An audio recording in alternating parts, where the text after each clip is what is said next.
Do you find social media to be really demotivating and just overwhelming sometimes? Well, I've found the hack and I found a new way to use social media that's really benefited my life, and hopefully it can help you with yours too.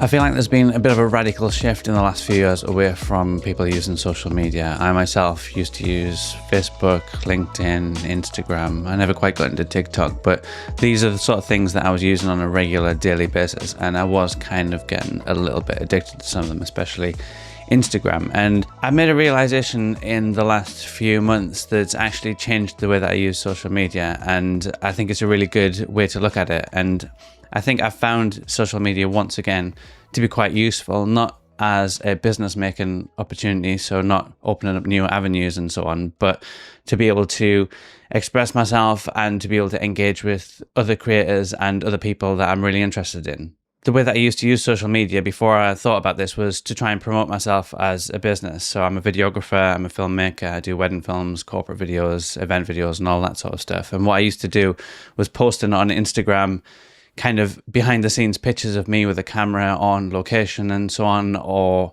I would put the similar sort of post onto LinkedIn. I'd put a similar post onto Facebook, and I found that I was doing a lot of this. It started off relatively interested in it because I wanted to engage with the camera people. I wanted to speak to the potential clients. I wanted to remind my current clients that I'm there. But what I found was that over a while, I kind of started to just be doing this because I felt that I had to do it. I was kind of ticking boxes.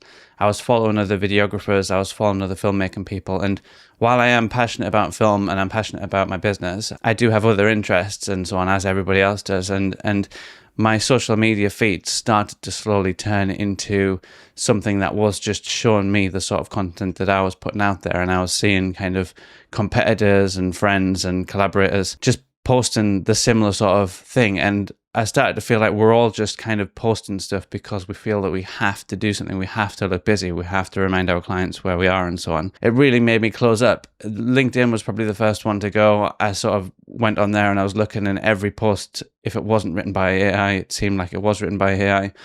And it was just more and more of the same kind of thing. And the only time I would ever really go on LinkedIn is when I was quiet business-wise. I would go on to see what everybody else is doing. And obviously on LinkedIn, everybody else is just like, look how busy I am. Look, all these awards I've won and so on. And I'm guilty of that too. When I was, quiet, I would go on and I would post, about how busy I am, what exciting projects I've done and so on. And it's been about a year since I've actually posted on LinkedIn now. And I found that even just not opening it, not having the app on my phone, it's just made a huge difference to my own kind of personal motivation, because I'm now pursuing my own targets and my own goals, and I'm trying to achieve my own thing without being influenced by what I've seen online. For example, if I went on LinkedIn or if I went on Facebook and there's another videographer, it's basically, it would be watching it and seeing what they've achieved, and then I'm thinking, well, perhaps I should be doing that. And so I would try and pursue these things, like whether it's a wedding awards or whether it's some corporate thing or engaging a new market. I would be pursuing something that personally wasn't actually something that I wanted to do myself. I was just purely being influenced by somebody. And I think that's really good in a way, but it became so much that it actually overtakes what I personally am interested in. While I think that LinkedIn is a useful tool for perhaps networking and so on, I think as far as showing what you've done and winning awards and kind of trying to gain new clients, for me personally, it wasn't working. And I stopped using LinkedIn. I deleted the app off my phone, which was a brilliant way to not engage with it, because it's so easy to access what's on the phone. And I actually just got rid of it, and it made a huge difference. I actually found that I was quite perky. I was quite happy on my downtime. I was reading books. I was going for a walk with the dog and my wife, and spending time with the kids and so on, instead of kind of scrolling LinkedIn to find out what I should be doing, or what society or the kind of the culture dictates that I should be doing, what's everybody else doing. And I think over social media generally, I was kind of getting sucked into this, I have to look like this, I have to do this because this is what people expect, this is what my clients expect and so on. I used to post on Instagram pretty much after every single shoot that I'd done. I would take a behind the scenes photo, I'd put it up. Sometimes I was really interested in it, sometimes it was like a cool location or there was a celebrity or something and it was worth me shouting about. But more often than not, it was there for the sake of it. And I was really scratching my brain thinking, God, how do I try and make this interesting? How do I try and stand out from other people? Then when AI came along and started writing posts and so on, I was like, actually, I can just tell this what I want to do and just let this come up with something engaging. And to be fair, I mean, being brutally honest, I would put out posts on Instagram and LinkedIn and YouTube and Facebook, and I would just tell it, just sound like this, just sound like a professional videographer, sound like I like that I'm really interested in camera, make this one focused on the lens, make this one focused on the location, and so on. And although it was things that I was interested in, things that I was wanting to get across, the posts weren't me. And when I was looking at them, I was thinking, that's not how I speak. What am I doing this for? Why am I doing this? And I would read it back and I'm like, I've just basically turned myself or my online image into the kind of thing that I'm trying to avoid and the thing that I'm trying to get away from. So I'm very guilty of engaging with it in the ways that kind of society has dictated that I need to engage with it. What I've found most useful now, apart from just deleting the app, so I got rid of Facebook completely. It's just full of really angry people, and I got rid of LinkedIn.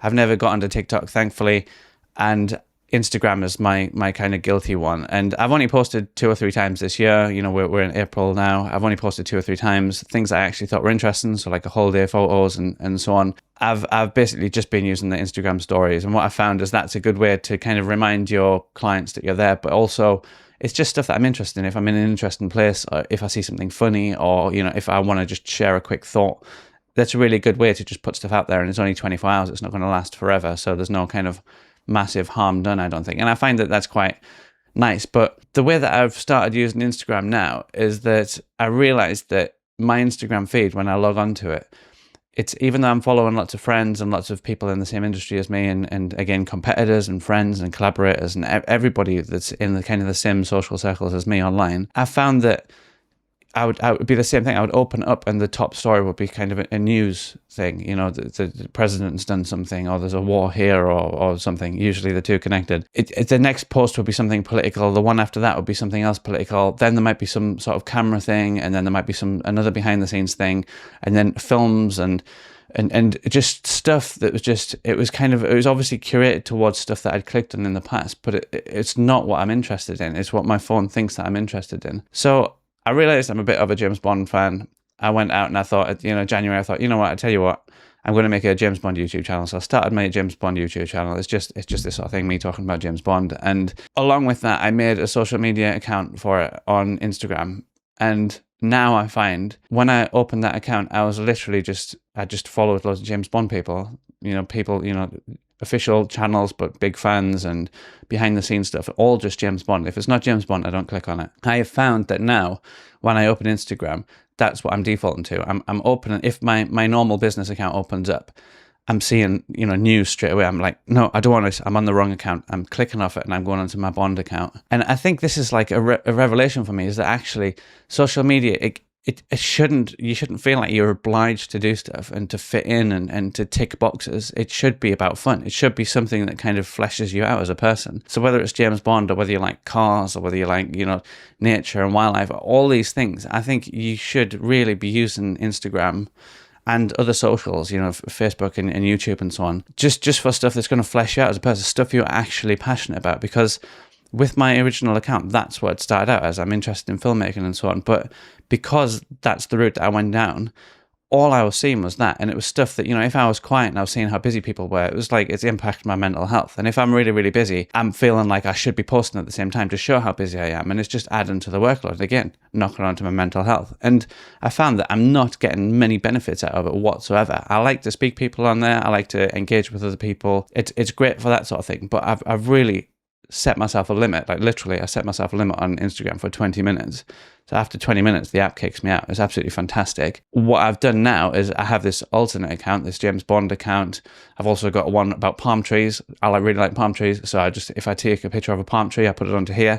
If I feel like, the weather's a bit crappy, or I feel like, I'm looking forward towards the summer, I'm clicking on that one. I'm just looking at pictures of palm trees and beaches and paradise and so on. If I want to round about, James Bond, I'm clicking on my James Bond one. I'm just seeing loads of nice pictures about, behind the scenes, or who's the next Bond, and stuff that I'm like genuinely interested in. I'm not really clicking on my work one anymore, because when I click on my work one, it's just work. And I think, especially being freelance and self-employed, I think the work and personal side of thing, it just blends into one. And I think my advice would be, if you are in that situation where you've got a work account and this is your business and it's your life and it's your income, you do need to have something separate for your hobbies. You can't use that as your main thing. Otherwise, there's no escape from it. You'll wake up in the morning, you'll check your Instagram, you'll see what your competitors are doing. You'll see somebody's won an award that you didn't win. You know, I know I sound like I'm a sore loser, but it's true. You know, you can't win every award in the whole world, and you can't be in every competition in the whole world. You can't have every client. And I think just logging into it, seeing that first thing in the morning, seeing it, you know, lunchtime, seeing it when you went to pick the kids up from school, seeing it last thing before you go to bed, you just can't switch off from it. So I would absolutely massively suggest, if anybody's in a similar position to myself, just disconnect from it. Whether you get rid of the apps completely off your phone, that's what I found was really, really beneficial. It's great. I just love not having the option to click on it. I literally have to go on my computer and physically type in the URL if I want to go to Facebook, for example, and it's too much work. And when I think I get halfway through, you know, I type in FACE, and then I think, actually, I'm not that interested about it. I delete it. I go to something else, something more interesting. If you find that it's a bit overwhelming, and if you find that, you know, it's just everywhere and it's putting you in a hole, or perhaps, you know, you feel like you really love social media, but you're not quite getting the same buzz you used to get, start a new account, just something on your hobby. You can have multiple accounts on Instagram. That's the great thing. And you can flip between them really, really easy. So you can say, oh, you know, I'm in the mood for this today. I'm in the mood for that today.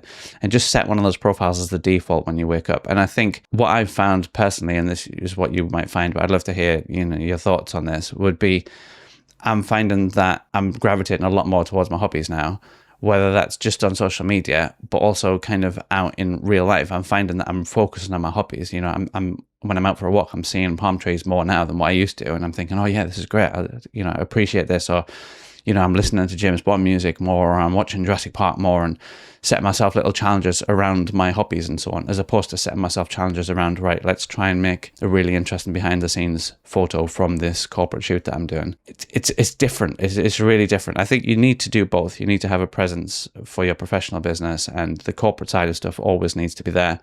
But I do think that a focus on hobbies is really what social media should be about. The only reason I'm making this video is because I feel like, you know, I was in a bit of a hole with it just in the last few years. And for the last 4 months, since I've disconnected from them literally and focused massively on my hobbies when it comes to social media, I have found that even when I'm quiet at work, or if something's stressing me out, or, you know, the weather's a bit rubbish, it's something that I've got that actually perks me up. So I click on social media again, still just 20 minutes a day, click on social media again.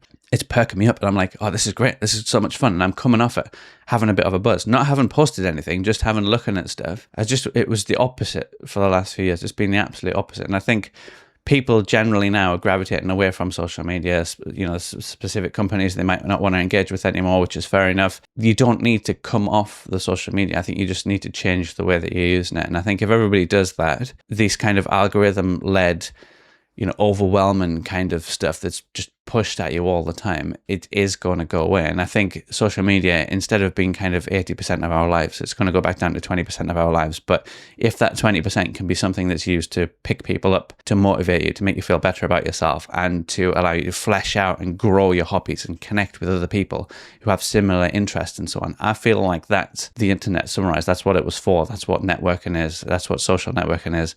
And it's something I've really, really enjoyed doing. What do you think? Am I talking a load of rubbish? How do you use social media? Do you do stuff like I used to do for kind of feeling like you're obliged to do something, or are you doing it because you're genuinely passionate about your work? It's great. Both are really, really good. I think just for me personally, I've found that engaging more with my hobbies through social media is more valuable, and it's bringing more to my life and rounding me out more as a character than it is when I'm trying to constantly show work and constantly talk about work. And the distinction between the two, between hobbies and work, it's treating it as a 9-to-5 job, and it's treating it as hobbies. When you're self-employed, it just all blends into one. And I think just being able to separate that out is something that's really benefited me. So hopefully this was useful to you. It's a completely different video to what I usually kind of do, but let me know what you think. If you're interested in my videos, please do give me a subscribe. And yeah, I look forward to hearing your thoughts in the comments below.